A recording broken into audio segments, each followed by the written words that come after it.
Here comes the, y'all don't really want it like that. Yeah, here comes the. Seattle's streak of 9 straight winning seasons under Russell Wilson finally has a pulse again. And with Seattle's 15th win in the last 17 matchups against the San Francisco 49ers, clearly the Seahawks have the 49ers number, resulting in a season sweep of the San Francisco 49ers this season. And for Seattle, I'm not saying that they have any real hopes of making the playoffs as it stands right now. And if memory serves me correct, they only have about a 5% chance even after this past Sunday's victory against the Niners. And so I'm not going to say that, oh, Seattle beat San Fran, now we have a chance to make the playoffs. It's not like that at all. But there are a couple of reasons as to why winning out could potentially benefit Seattle in more ways than one. For another positive, Seattle won the time of possession battle for the first time in over a year. Obviously, and for the first time all season long. Seattle controlled the ball for about 33 minutes and 12 seconds as opposed to San Francisco's 26 minutes and 48 seconds of ball control. And Seattle's defense didn't allow a single point in the second half. So on top of the shutout, on top of Carlos Dunlap finally coming alive and starting to make plays, finally showing the team why he got paid what he got paid in the offseason, there are plenty of other positives to take from this victory over the San Francisco 49ers. Yes, George Kittle went off to the tune of 9 catches, 181 yards, and 2 touchdowns. It seemed that Seattle defenders were almost allergic to tackling him after the catch, but you know, that's just what he does. He does that to literally any and every defense out there. And knowing that Deebo Samuel was going to be out, Jimmy G was just going to look towards George Kittle a little bit more than usual. Another important nugget. For the second time all year long, the Seahawks were finally able to score 30-plus points with Russell Wilson starting at quarterback. And yes, special teams did contribute, and so the offense really only scored 21, but 30 points is 30 points nevertheless. Play calling was a lot more creative, as obviously illustrated by the fact that Seattle went for it on 4th down. That led to Travis Homer's 73-yard touchdown, his second on special teams all year long. Not only that, we saw a lot more creativity offensively, saw some more creativity defensively, and while the game plans weren't perfect on both sides of the ball, what I really mean to put out there is the fact that it was more creative, and that's an absolute start for a Seahawks team that's been absolutely dead in the water, especially offensively in the last 4, 5, 6 weeks or so. And yes, Russell Wilson may not still be 100%, but he looked as healthy as he has looked all season long in the victory against the Niners. Tyler Lockett had that beautiful mini moonball touchdown in the third quarter on 3rd down. See what happens when we target Tyler Lockett on 3rd down? Magical things happen. Touchdowns happen. Last but not least, before we move on, I also do want to talk about Adrian Peterson. While the stat line on the surface, 11 carries for 16 yards and a touchdown, might not look all that pretty, Adrian Peterson's impact goes far beyond the numbers, and he actually was responsible for Seattle's first converted 3rd down in the game. It was a 3rd and 4, and it seemed as if he was initially a couple of yards short, but his physicality, his power, his will, his desire, and his ability to push the pile played a part in Seattle getting the first down of the game. I really felt like that set the tone, and while he's not as great as he once was, just to see my favorite player playing for my favorite team, I mean, that's just a welcome joy to see. And for him to tie Jim Brown for 10th all time in rushing touchdowns with, I think, 126, I think is a huge mark. It's a huge milestone. And hopefully Adrian Peterson is given a chance to compete and to really lead this team in rushing towards the final stretch of the season. I mean, the running game just has not been there. Rashad Penny he looked pretty good, especially on the final drive of the game. It seemed as if he was really the one finishing off this Niners team. And so I expect the ground game to work a little better than it has in recent memory. And in turn, play action will finally start to become effective as the run game becomes a threat yet again. All that aside, with Seattle having 5 games remaining left in the schedule, again, I'm not saying that Seattle is going to all of a sudden make a magical run to the playoffs, but if they do win out, what does that mean for the future of this franchise? What does that mean for Russell Wilson? What does that mean for head coach Pete Carroll? Let's dive into it, shall we? Week 14, Seattle travels to Houston to face arguably the worst team of football in the Houston Texans. And after getting walloped to the tune of 31-0 against the Indianapolis Colts last week, they couldn't even amass 200 yards of total offense. Who are the Houston Texans?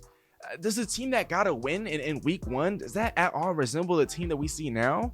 I don't think so. And now with Tyrod Taylor on the shelf with the wrist injury that has him sidelined and being evaluated on a week-to-week basis, do we have any faith in Davis Mills playing quarterback?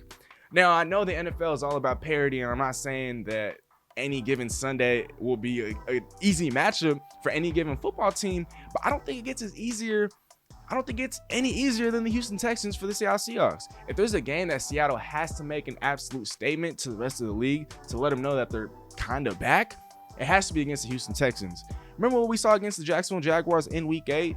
Seattle's first home victory all season long. They smacked them 31-7. And I'm not saying Seattle, I expect them to blow out Houston to that same tune, but I at least need to see Seattle dominating Houston for me to have some sort of belief or to have any faith in this team. Not towards the end of the season, but at least moving forward in future seasons. Maybe a guy like Russell Wilson sees the fights at the end portion of the season and thinks to himself, look, Seattle showed a lot of fight. Seattle showed a lot of resiliency. Maybe it wouldn't be the worst idea to give him another chance. And following that matchup against the Houston Texans, this is most definitely a winnable game. It should be a dub. Seattle plays the LA Rams in Week 15 at LA, however, but after having just won their first game in the last 4 against the lowly Jacksonville Jaguars this past week, do we really have faith or believe in the LA Rams like we did earlier in the year? And I'm not going to say, like I said at the beginning of the year, that the Rams are overrated or anything like that, but I don't think that LA is just going to walk all over the Seahawks and get back to where they were at the beginning of the season. I think the Rams actually have some real legitimate issues, not just defensively, but also offensively. There's reports that Matthew Stafford is having some sort of chronic back pain and he's dealing with injuries all over the place. Odell Beckham Jr. he's had a couple of nice games with the LA Rams, but I don't know if the chemistry is there with Matthew Stafford just yet. And I said it before, Robert Woods is a huge loss for this football team. I don't think OBJ is a better receiver than Robert Woods at this stage in his career, and so the Rams are kind of suffering now because of it. Now, Cooper Kupp is going to do his thing. Aaron Donald is going to do his thing. But what about the rest of the football team? Are they going to do it? And so I'm not going to sit here and say that, oh, Seattle is going to win that game against the Rams, but that is very much a winnable game.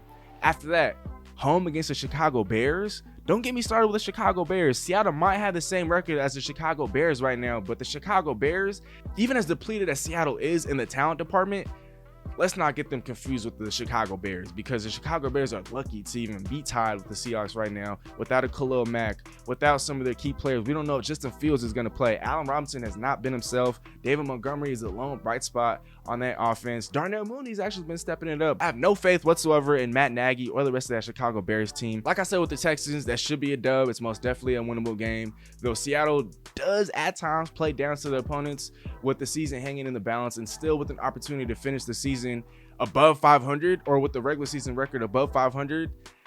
I think Seattle, they're going to come out to play. And after that, the Detroit Lions at home, really? Yes, they just won their first game against the Minnesota Vikings. They're coming off an emotional victory. They're at home. It's their first victory of the season. That might be the only victory of the season. And with the Seattle team that still showed a lot of fight in them, there's just no way I see Seattle Seahawks losing that game to the Lions. Chalk that up as another dub. And last but not least, Seattle closes out the season in Arizona against currently and record-wise the NFL's best team in the 10-2 Arizona Cardinals. Kyler Murray's back. DeAndre Hopkins is back. And unfortunately, the Seahawks got whooped a couple of weeks ago at Lumen Field without D-Hop, without Kyler Murray, without J.J. Watt, without Chase Edmonds. And so that definitely was a very discouraging sign, especially because Colt McCoy just seems to have the Seahawks number. But let's say the Cardinals have the number 1 seed all but locked up come Week 18. Are they going to be resting starters? Are they going to need to play their main guys in Week 18? With Seattle still fighting and clawing their way to a potential finish above 500, that's easily a game I could see them winning out. Or that's easily a game that I could see them winning. And for them to end the season off on a great note, to end the season off on a potential 5-game win streak, I honestly think that will give Seattle hope. For the rest of the roster, it'll give hope to Russ Wilson and his future. Maybe it saves jobs. Maybe Pete Carroll isn't let go, but maybe he's stripped of his president of football operations power. I still would like to see Pete Carroll around. You know, I still like his energy. I still love how he still has all this fight in him. I just think that when it comes to X's and O's, you know, he just doesn't have it anymore. When it comes to having a complete, grasp and feel of the locker room, I just don't know if he's there anymore. Lack of in-game adjustments and management and whatnot, I just don't think any of that is there anymore.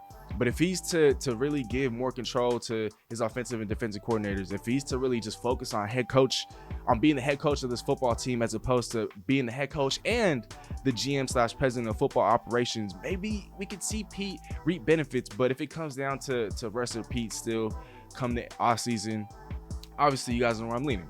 Gotta go with rest. That marks the end of this video. Thank you guys for joining me for yet another Seahawks installment. We will be dropping more and more as the year comes to a close.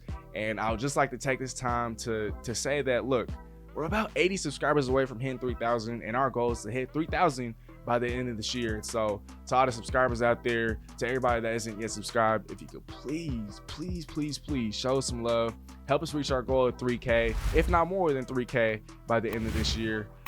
Like I said, we will be dropping more content as the week progresses. We will start getting out live streams before the month comes to a close, before the year comes to a close.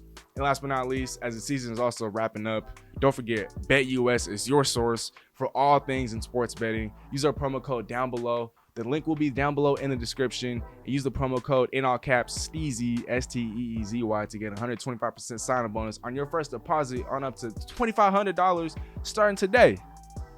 Go get you some money, y'all. Hope you guys enjoyed. Nothing but love from the Steezy family. As always, all glory to God. Nothing but love again, and Steezy out.